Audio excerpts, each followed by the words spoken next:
Hari Om. Let's start with the prayer.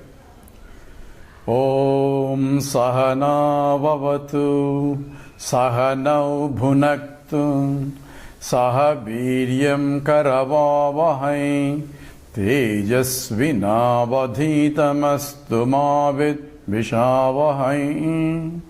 Om Shanti Shanti Shanti.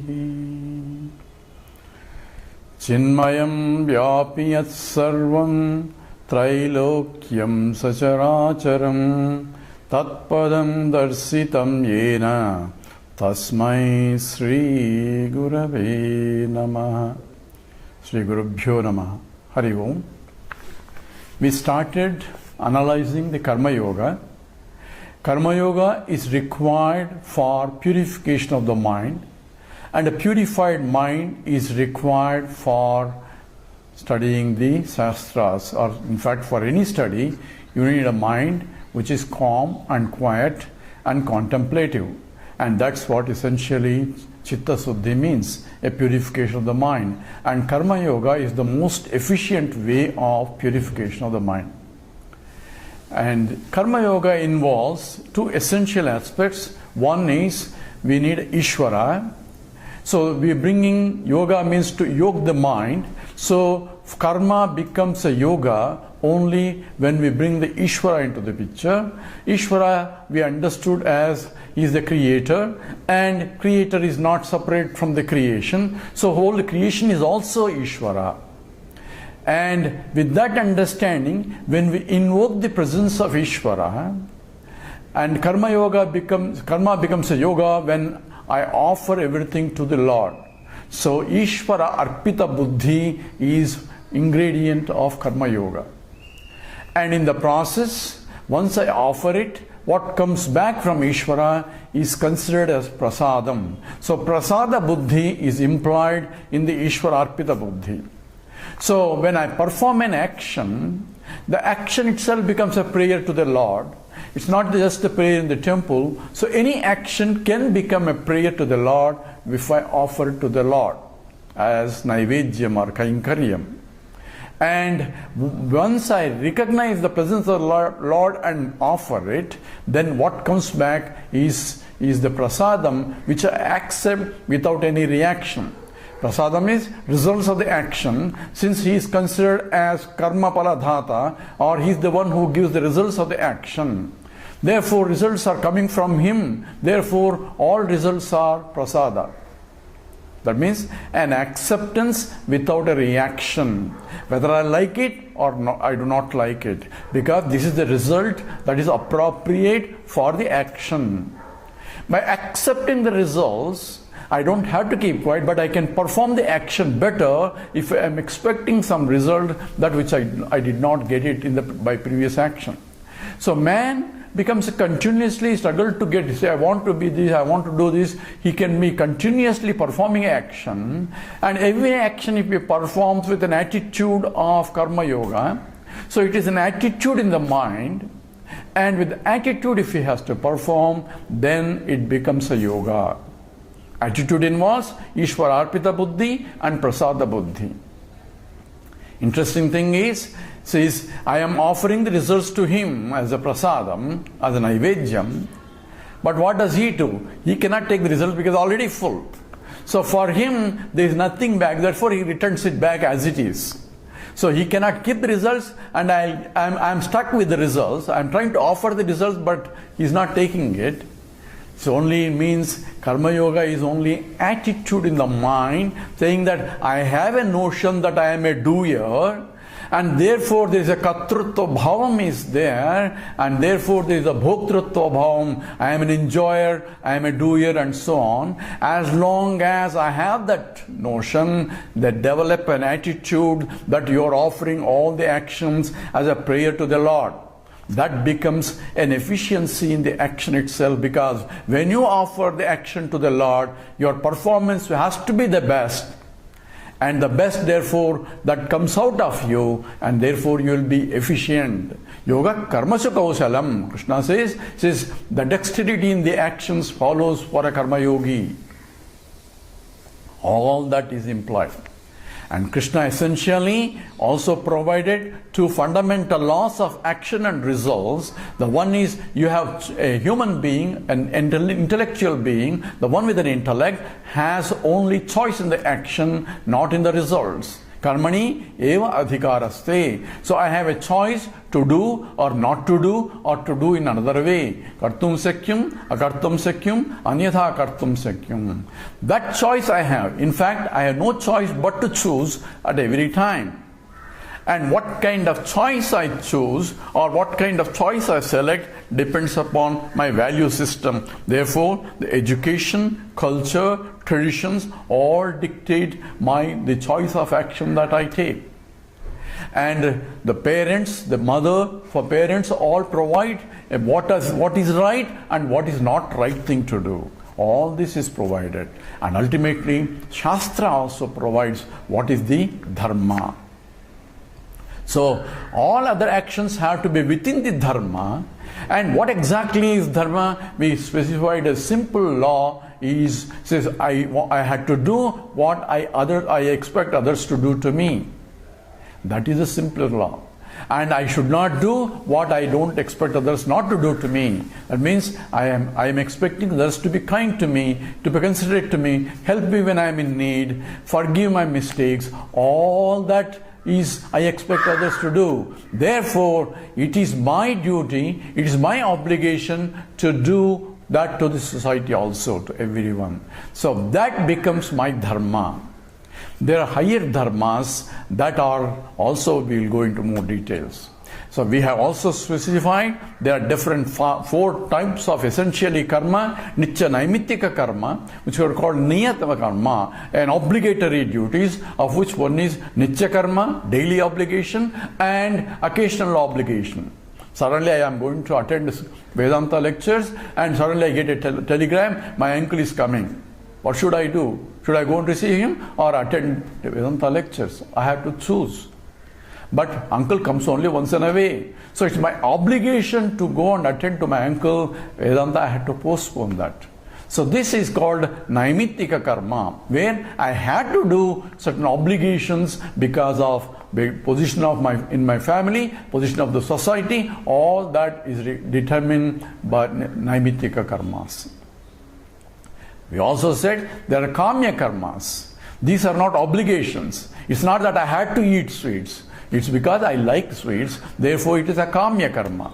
So karma karma is to be desire prompted actions because I have desires. So a jnani doesn't have a desires, but I am not a jnani. So I am having a desires, so what should I do with them? The question is, you have to convert that into a yoga. So kamya karma, as long as they are within the dharma, then you can have, provided you bring Ishvara also into the picture. So Ishvara Arpita Buddhi becomes important even in the Kamya Karma also. But there are Nishiddha Karma where I should not go and hurt unnecessarily people. I should not go and kill somebody else in the name of religion or in the name of anything. Because I don't expect anybody to kill me, even if it is religious. So, therefore I should not do to that. So there is also injunctions not to do it. So they are called Nishiddha Karma. And Nishiddha Karma, if I do by mistake without knowing it, there is a Prayaschitta Karma. A repair action has to be done in order to relieve myself from the effects of previous one. Remember, all that karmas leave an impression in the mind. So Prayaschitam is also a regretting. My mind becomes purified with the very process of this Prayaschitta karma. So all that is specified. Now we will go into little more detail in terms of Nitya Naimittika karma. There are the Veda Vihita karma. The Vedas also prescribe what is required for spiritual growth. These are called Pancha maha yagnas. 5 essential yagnas. Maha yagnas is the one you have to perform. We already mentioned yajnartham kuru. You perform the action in the attitude of yajna. And these are 5 yagnas that are prescribed by the Vedic statements. Number 1, Deva yajna, the Pitru yajna, the Rishi Yajna, Manushya Yajna and Bhuta Yajna. These are 5 yajnas that are required in order to purify my mind. Now we'll go into each one detail. Deva Yajna is the offering to the gods. So who are the gods? Why should I offer? There's always a question, because in Hinduism there are many gods. So here we have to understand what exactly God really means. So when I come into this world with nothing, in fact I don't have even dress also. So when I come into this world, nature has provided me with everything. I have immediately mother's milk already for me. And there, as I grow up, there is air to breathe, water to drink, and I have varieties and varieties of vegetables, and all sides of food is available. All that has nature provided in abundance for me, so that I can grow and also experience in the world.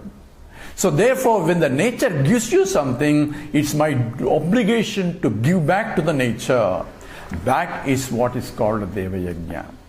So therefore, what is involved? It is recognition of that I am getting the benefit of everything. Because my body is functioning not because of me. I can't do anything about it. Because this is given to me, and all the physiological functions in the body, this is prana, apana, vyana, udana, samana, even the breathing, everything else is because of something else beyond my control. And I take things for granted. Only when I can't breathe and I know how I was blessed with so easily I'm breathing, whether I am awake or I am asleep. Breathing is going on, digestion is going on, circulation of food is going on, circulation of blood is going on, the rejection of the impure matter is also going on. Everything is methodically is occurring only because of something other than myself. That very recognition is Deva Yajna. So what should I do?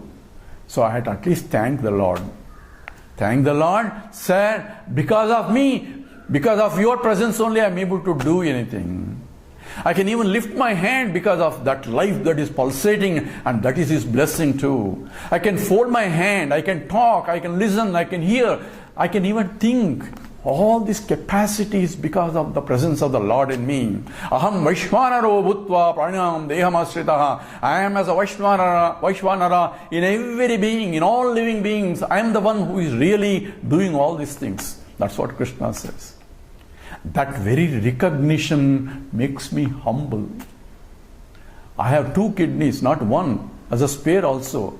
The value of it I cannot recognize unless I met a friend who has lost both of them, and he has to go dialysis every day. So how grateful we should be because I could even blink my eyes because of His grace also. That very recognition itself is the Deva Yajna. So what should I do? First thing in the morning, start with a prayer. So we now not only just theoretical discussion of Karma Yoga, how do I adopt myself into my daily life so that I can evolve from where I am? This has to be for everyone. So first thing in the morning, recognize the presence of life in you. Oh Lord, thank you. So the very prayer in the first thing in the morning is recognition of the presence of the Lord in you. And recognize the presence of Lord in your spouse, in everything that you see, is the very recognition itself with an attitude of appreciation of the Lord is the Deva Yajna. First thing in the morning, that you recognize the presence of the Lord, and also you recognize the presence of the Lord in all your activities of the day, because every action cannot be done without His presence. And if I remember and act, we already said I am a devotee all the time, plus I am playing a particular role. So the devotion will continue irrespective of what role I am playing. And that is essentially becomes a jnanam, and that's also Deva Yajna also. That is the maturity of the Deva Yajna. recognition of the presence of the Lord every time, all the time. I am a full-time devotee, not a part-time devotee. So I will be a devoted wife, devoted husband, devoted father, devoted mother, devoted employee, devoted citizen, and devotion goes through in all my activities, provided I bring in Ishvara. That means I have attitude of reverential attitude to the life itself. And that is also the Deva Yajna. And in the end, before going to sleep, before you go to sleep, think of the Lord. Oh Lord, I have done all those activities. Many times I forgot about your presence. But at least now I remember. Next time, make sure I recognize your presence all the time. With that prayer, you can go to sleep. So these two limiting ends will help to prepare the mind for the whole day-to-day activities, so that your mind is always in that attitude of Ishvara Arpita Buddhi and Prasada Buddhi. That is a purification, and that is Deva Yajna. This is prescribed in so many ways. Do Sandhya Vandanam. There are different types of the prayers to the Lord. Do the Archana. All this is recognition of one way or other of the presence of the Lord in my whole life itself. And that recognition is the Deva Yajna. And the next one is Pitru Yajna. Pitru Yajna is, I recognize that I am standing on a platform built by my four forefathers. And because of them, I am what I am. Particularly in the Indian parents, they sacrifice everything for their children. And therefore, first God that I recognize is, in fact, according to our scripture, is Matru Devo Bhava. She is the one who developed me from carrying me for 9 months and feeding me and making me grow and making me also independent of her also. And that is the most goddess, that is living goddess that we can see. Therefore, Matru Devo Bhava, then Pitru Devo Bhava, Acharya Devo Bhava, therefore Atiti Devo Bhava, all that are prescribed as a means for me to evolve. So the Pitru Yajna involves recognition that I am coming from this family which has established, and people boast themselves, hey, I come from that family. But what have I done to preserve the name of that family? That has to be recognized and pass on that value system to a next generation. And that's a part of the Pitru Yajna. According to Vedic rituals, also Pitru Yajna involves Tarpanam and Shraddham. That is to be recognized for 3 generations. You will be offering essentially that Tarpanam. That means it's a recognition. Thank you, sir. I am coming from this, from both from the father's side and the mother's side. That's what we do in the Tarpanam also. And this is called Pitru Yajna. Then there is a called, next one is we have is the Deva Yajna, Pitru Yajna, Rishi Yajna. Rishi stands for Vedas. So if you go to a temple, the priest will ask you, what Gotram do you belong to? So I will tell name, but what is that name? It is the name of a Rishi from which I have come down. I don't know what the Rishis have done. So I claim myself, I am descendant of that Rishi without knowing what the Rishi has done. The Rishis are the Veda Drashtas. They are the ones who have essentially got the revelations of the Vedas and provided us, and generations we are able to get that knowledge because of the blessings of those Rishis. And thanking those Rishis is Rishi Yajna. How do I thank the Rishis? They have already given the Vedas. At least study the Vedas, study the scriptures, and pass on that knowledge to the next generation, and that becomes my obligation to the Rishi. And this is also part of Acharya Runa also. When I learn from my teacher, then when a student comes to him, there is nothing really I need to do, but it is an obligation to my teacher to pass on that knowledge to the student who comes, who is a sincere seeker. This is a part of the Rishi Yajna. We'll go into other yajnas. Now we'll stop here. There are 2 more. One is a Manushya Yajna and there is a Bhuta Yajna. All are required for purification as prescribed by the Vedas itself. I will stop here. Om Purnamada Purnamidam Purnat Purnamudachyate Purnasya Purnamadaya Purnameva Vasishyate. Om Shanti Shanti Shanti. Harihi Om. Sri Gurubhyo Namaha. Harihi Om.